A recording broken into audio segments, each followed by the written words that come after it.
might be happening occasionally. We're You can tell from the timbre of my voice that I play younger characters. Please join teamhabercorn.com. You can see the shirt being modeled over here. Travis Willingham can't join us. He's too busy being sexy and awesome. Caused a traffic jam outside on the big pretty bridge thing. By the way, what is the name of that tunnel that comes out into the bridge? Wow! That view is awesome! Heather was driving me from the airport and she's like, oh yeah, you might like this, it's a nice view. I'm like, yeah, okay, whatever, Pittsburgh. I came out, I was like, oh! The lights were on, the sun was going down, I'm like, stop the car! It's a highway, you can't. Never mind, we'll do that later. So yes, as he said, Todd Habercorn has been eaten by Chicago. I know. Chicago tried to electrocute me yesterday. It was like clear skies with a couple clouds, and then it was crazy lightning storm going down for no reason. So they delayed my plane for 20 minutes. But Todd, I think, is here. But in a text that I got from him, I think time spent at the airport and/or in the air, he's been up for like the last 12 hours straight. So he's going to power nap for a second so that he doesn't vomit from exhaustion. Not that we wouldn't all love to be vomited on by Todd. Oh my God! Is this pizza? I got Todd puke on me. Seriously, shrink wrap this shirt right now. Just vacuum seal it. I don't care. Do we have a snow cone? What is this color? I have cotton candy at the airport. Check it out. Oh, what's up? I'm on the screen.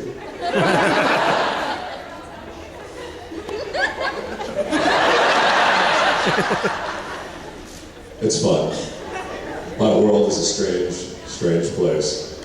Hi, I'm Travis Willingham. Now, here's the thing. You guys think you're a crowd, right? That's really cute. But when someone says hi and introduces themselves, you're supposed to do the same. So let's try that again, shall we? Hi, I'm Travis Willingham. That didn't work at all. I think I heard you. That was good. It works for me. Extra effort is always good. I play Colonel Roy Mustang in the Full Metal Alchemist series. Yes. Oh, Roy Mustang. How we love to hate thee.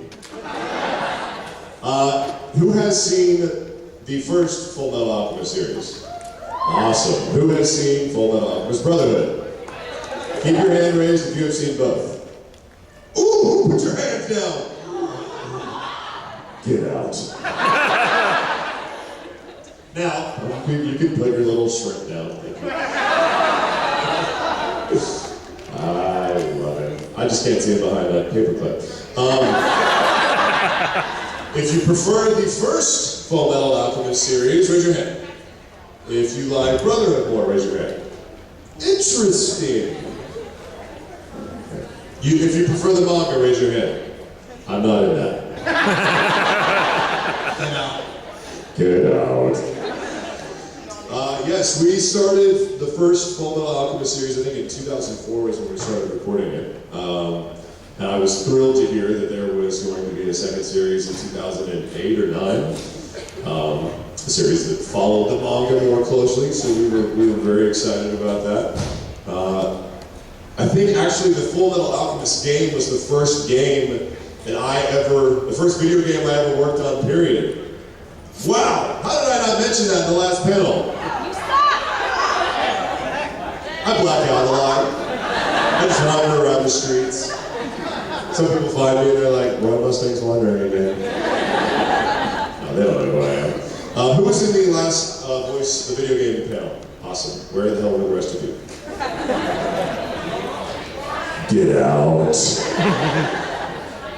So I should have mentioned it, but yeah, Full Metal Alchemist was the first game I recorded. We hadn't even set what we wanted Roy Mustang to sound like, which is pretty much my voice, but at that time I wasn't sure, and being a massive fan of Dragon Ball Z, I was very excited to have a character that actually had powers that made things explode. And so every line that I had was super, super energized, and I think the first line that I recorded in the game was, "Looks like you could use a hand, Full Metal," and when I went to record it, it sounded kind of like Armstrong, and was like, "Looks like you could use a hand, Full Metal!"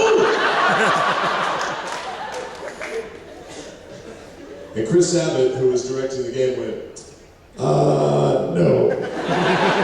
So, no? He goes, yeah, no, I need you to just say it. I'm like, but it's so cool!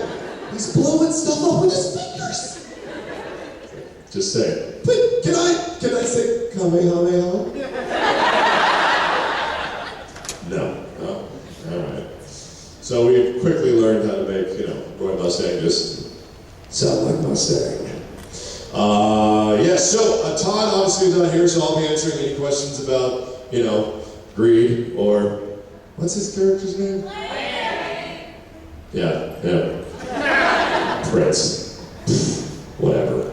It's gonna be a sword, though. Who has a question here in the front, I suppose? We're gonna make you come on. Just pick somebody. Anybody. Good. Do you like dogs? Ha!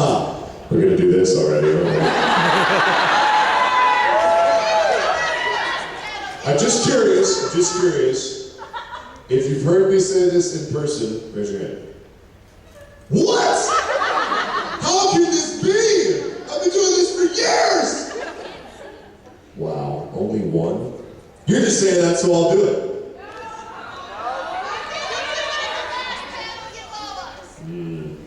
I love dogs! There's like 3 other lines. We'll get to those in a minute. I always have to say. I wish I had a tally, like a tracker. I wish I could have a hand tracker at how many times I've had to say that I love dogs.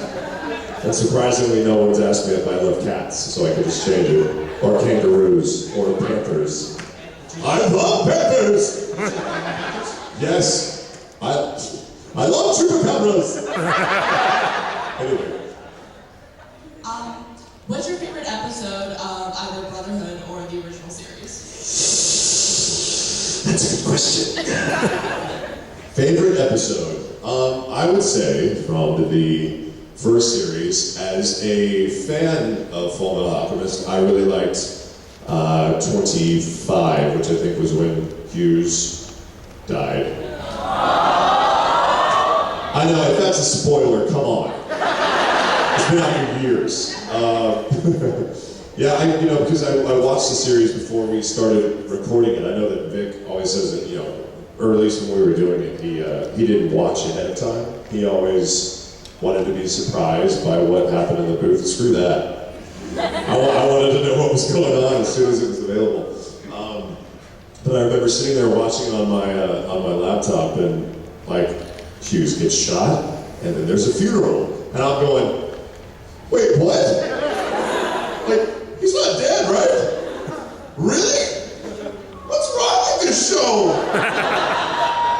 Yeah, he was totally my favorite. So I knew we had a pretty special thing going on, especially when you're willing to kill off my favorite character, which I was pissed about. But from an acting standpoint, I loved Flame versus Full Metal. Episode 13, showing up to Little Pipsqueak was always fun. Plus it has all the classic lines and everything. So I think that was maybe the biggest difference between the first series and Brotherhood was the first one had more funny moments from Roy. I feel like in the second one, I was way more lethal. I definitely loved burning lust. Barbecuing Envy was awesome. Barbecuing Envy was probably the most intense anime scene I've ever been a part of. We were going nuts with that. Because you hear Wendy Powell literally screaming her guts off, just being barbecued alive, and then Mustang goes insane for a short while, if you remember it. And it was definitely fun. Mike McFarlane in between takes was going, Do you want to take a break, man? Shut up, Mike! Okay, what's you doing? Being demented is always fun. Isn't being demented fun? Yeah. Yes. Do we have a bunch of Slytherins in the house? Maybe. I'm a Slytherin. What'd you say? We got a lot of Gryffindors? Get out. Hufflepuff. My wife, Laura, is a Hufflepuff. Sucks to be you. Just kidding. Yes, another question. Behind you, sir. Hey. Knowing that you just said this, but when you had to burn rust, knowing that this is your wife, what was your reaction to that? Awesome! I could not stop laughing. Because I watched it before she did, and I was like, hey baby. So I saw this episode today, and I think something happens to lust. She goes, oh no, what? I was like, well, I think you died. She goes, really? I'm like, yeah, strange. I think somebody kills you. I can't remember who it is. And she starts watching it, and she turns to me and she goes, you're an ass. She called me when she was in Dallas when she's recording it because she as well had to scream her bloody guts out, over and over and over. I mean, there's one thing, when you die, maybe from a gunshot to the chest in the video game, you're like, whatever, and you go down. When you die by getting torn apart by some monster appendage that rips your thorax in half, you're like, that's another thing. But when you die by fire, that sucks. Because it's never quick. It's never quick. Unless it's like a napalm explosion, you have to sit there and, ow, It's just horrible. And she had to do that over and over and over and over and over. It's so much fun. When we argue at home, I just hold up my fingers like I've got a snap. Really? The dishwasher needs to be unloaded?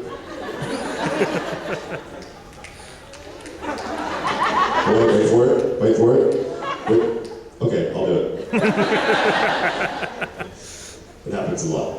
I should remind her frequently that she has died by my hands many times. I'll just leave it on the television for her when she comes home. She's like, what's so loud? Really? You're dying. And I'm killing you. Oh, it never gets old. How'd that feel? Yes, another question. I would pick you, but they're the deciders of the power hungry. So before he gets here, who's better, the first read or the second? The first read or the second? Ooh. Well, being that Todd didn't actually play Greed, the first read was Chris Patton, yeah, and the second one was Troy Baker. Sorry, Troy. I really like Chris Patton. Troy Baker's one of my boys. He was one of my groomsmen in my wedding. He lives next door to me. I know. I really liked his Greed, but sometimes, it's very hard to replace the first when you hear it. And Patton just sounds awesome. He plays a twisted and maniacal Greed, and I really dug what he did in the first series. I had a little man crush on Creed. Creed. Not Creed. Not Creed. With arms wide open. Shut up. Jeez. Did you know that he did? Never mind, it's probably not a lot of baseball fans. Did anybody hear the Florida Marlins song that he did for them? Let's go Marlins, make us proud. Shut up. Todd's a new logo. That's right. Okay, next decider of questions. I feel like this lady in the red wrist wrap thing, what is that? I can't see. I have lights in my face. It's a glove. Make some decisions. Come on, goggles. Did he realize that brotherhood was essentially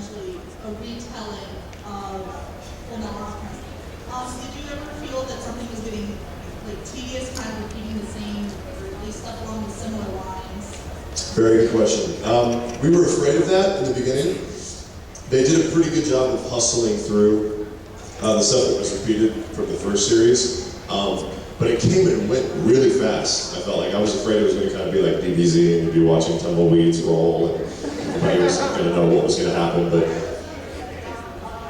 okay, thank you. I'll be sure to find the phone book and I'll read it for you later. But I remember that Laura's favorite episode was with Nina, you know, because it was so sad and such a heart ripper. And it was like, happened immediately. It was in like one of the first 3 episodes, right? 4?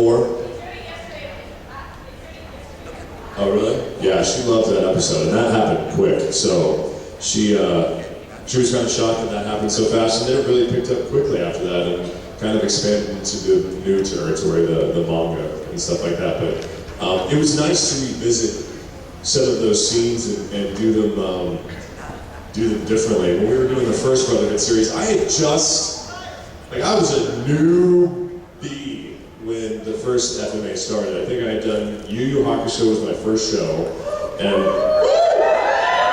yeah, Eraserhead guy. Has anyone heard me talk about the Yu Yu Hakusho character? So, being a big DBZ fan, when I realized that Laura Bailey was in Dragon Ball Z, I freaked the out, like, big time. I called her, I'm like, what are you doing on my favorite show? You play a Super Saiyan, you are a Super Saiyan. She's like, yeah, shut up, you're scaring me, quiet. We only kind of knew each other at the time. I'm very big Super Saiyan, by the way. It's awesome. Yeah, so I was like, please give me in Funimation. I begged her for almost 2 years, because we had the same talent agency in Dallas. I was like, please give me an audition, I won't suck, I promise. Finally gets me an audition, or Mike McFarlane did, rather, the director of FMA, and did some DBZ episodes. And I got cast in Yu Yu Hakusho, and I was like, sweet! Do I have any cool powers? And they were like, kinda. I was like, sweet! Do I get to get spiky blonde hair and get pissed and yell and get really big muscles and blow things out of my hands? He was like, no. Like, what do I get to do? And he goes, well, you're a shapeshifter. I'm like, okay. Shape-shifted badass? And he's like, no, you get punched and you get knocked out really easily. I'm like, I'll take it. So I had that character, and then when I got cast in Full Metal Alchemist, I mean, the guy's name is Roy Mustang. How awesome is that? Roy Mustang. Very cool name. And he's a colonel, lieutenant colonel at the time. So being brand new to voice acting, like, had to learn a lot from Mike McFarlane, had to learn a lot from Colleen Clinkenbeard, and you know, scenes like at the graveside with Hughes and everything, I always wanted to kind of go back and revisit that and do it differently, and just having all the new scenes in Brotherhood was awesome too, because, man, he went nuts.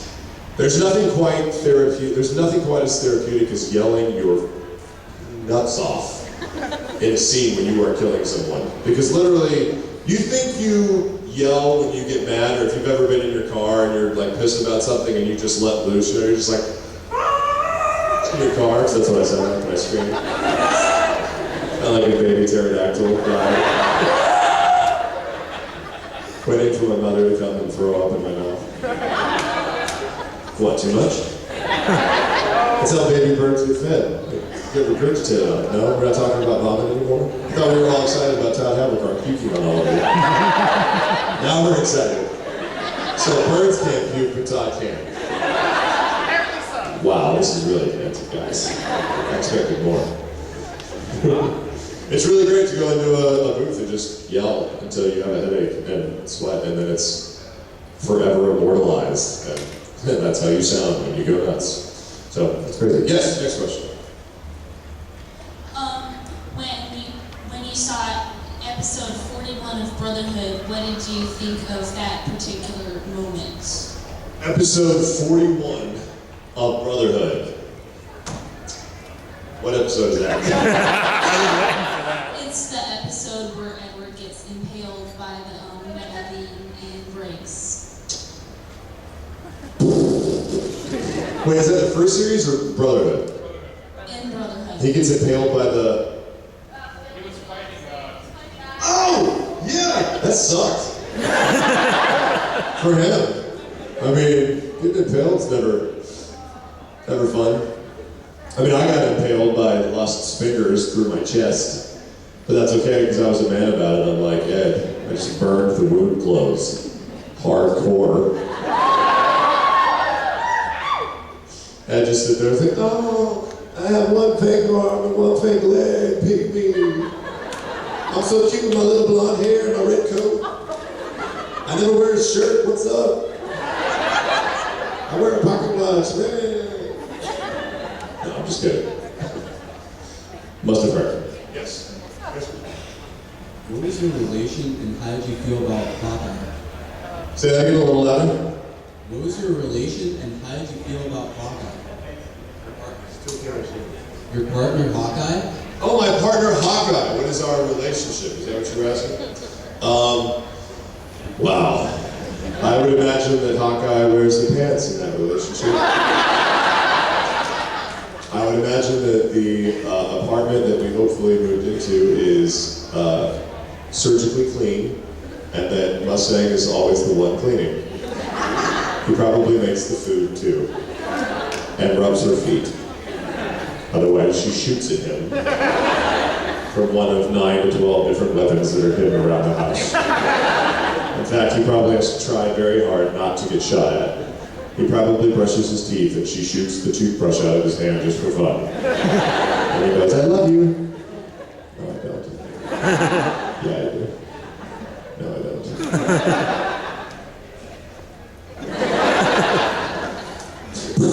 See? I would be very afraid. But I hope they had lots of, you know, alchemically modified, militarily superior babies. I hope they have a ton of sniper shooting, fire bullet aiming, awesome people. The best of both worlds, you know? Blonde hair. Oh, Mustang has black eyes, right? Blonde hair, black eyed, and fire powers and guns for hands. That's what I hope they have. Weird. But cool. I think about these things, I do. Yes? Oh, hi. Hi! This may be a spoiler for anyone else who hasn't finished Brotherhood, but... Wait! Who has not finished Brotherhood? Cover your ears. Do it right now! Cover your ears!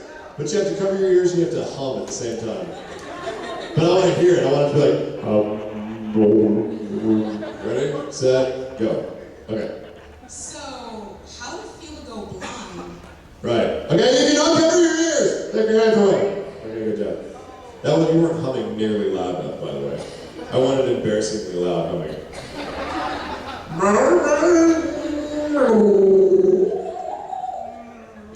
Thank you, I heard something you did after. Going blind. I don't know what the problem is, why Mustang can't keep his eyes safe. Because in the first series, he turned into Pirate Roy. Because apparently Hawkeye shot his freaking eye out. Well, see, that's the question. Did Bradley do it? Did Bradley get his sword and, like, if he did, that's really cruel. Because instead of just killing Mustang, that means that while he was cutting him up, he went, ding! Right in the eye. If you survive, now you have to wear an eye patch. I also heard a theory that while Hawkeye was shooting at Robo Archer, that if you count the number of bullets that she fired, and then watch the number of bullet holes that hit him, there is one that is missing. And that stray bullet, that JFK bullet, made its way through the front yard and hit Mustang in the freaking eye. But not enough to go in the back of his head, just the impossible trajectory that only Hawkeye could hit that would clip his eyeball and knock it out of his head and leave him sans eye, doomed to wear a pirate patch for all time. You choose. That was the first series. I don't remember what episode it was. And the second one, I go blind. What? Why can't I just keep my freaking vision?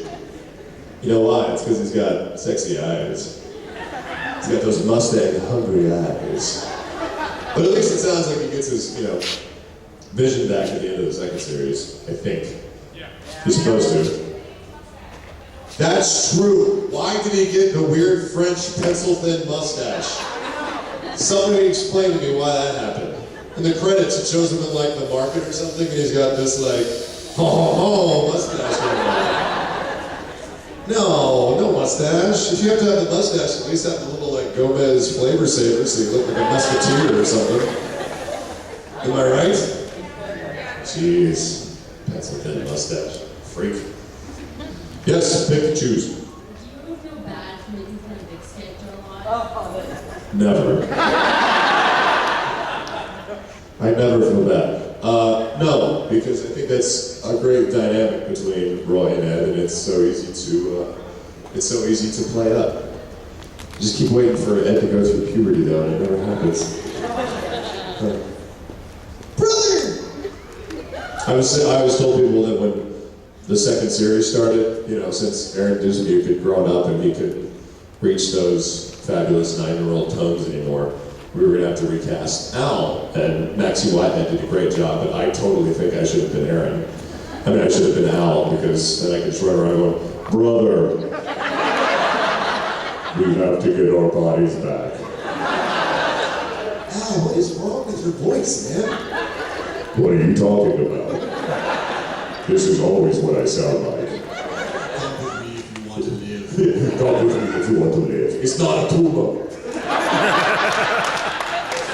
Hey, get to the chopper. It's a ferret. No, it never bites. Do it now. Okay, sorry. So who would win, Roy or Ed, after Roy got his transmutation with his hands? I'm sorry, I can't see you behind the microphone, Shrimp. There we go. Let's go. So who would win, Roy or Ed, with what was the last part? After you got your transmutation, Transmutation circle yeah, shredded? your hands. I don't know. Ed only comes up to my knees, so it's kind of. I feel like he'd be playing soccer.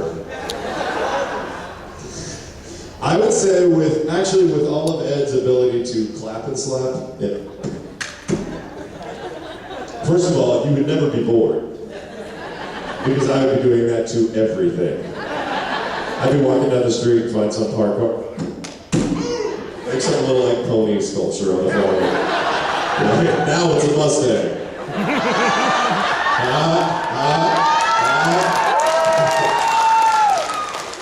I would love to say I planned that, David.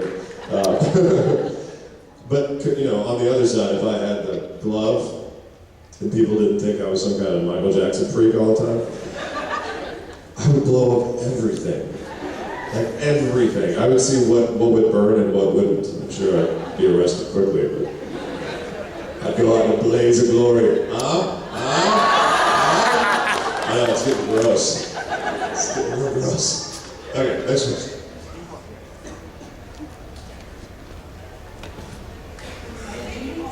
No. Did you get the influence from Mustang? Oh, come on, talk louder. You got this awesome microphone. I want it loud and proud. Did you get to influence Colonel Mustang's personality at all? Yes, totally. I would love to say that he would have been as cool as he is if, you know, I didn't voice him, but clearly I'm responsible for all coolness. No, that's not true. A little bit. When he got really excited in the first series, when I naturally get excited about things, I kind of get that stupid jock tone that comes out when I start to yell about. There was a commentary in the first series where Scar is in that village with the like the refugees. There's that biker gang, you guys know what I'm talking about, that comes through the village and he like walks out of the tent like a total boss, throws his like shroud off, and there's a guy that rides by on a motorcycle and he just stiff arms the guy's face, takes him off the bike and then explodes his head in his hand, but he looks like he's just, and then he spikes his lifeless body like a football. We're doing the commentary and we're watching it and it's happening and I'm like, oh shut up, here comes the part! Face, boom! Whoa! And McFarlane's like, dude, what is wrong with you? So when the whole like, you know, miniskirt line came and the dog line came and all that stuff, none of that was planned. In fact, when we got to When we got to the miniskirt line, Colleen was the one that was directing, and I was like, so what do you want to do here? And she's like, well, what do you mean? I'm like, well, he's supposed to like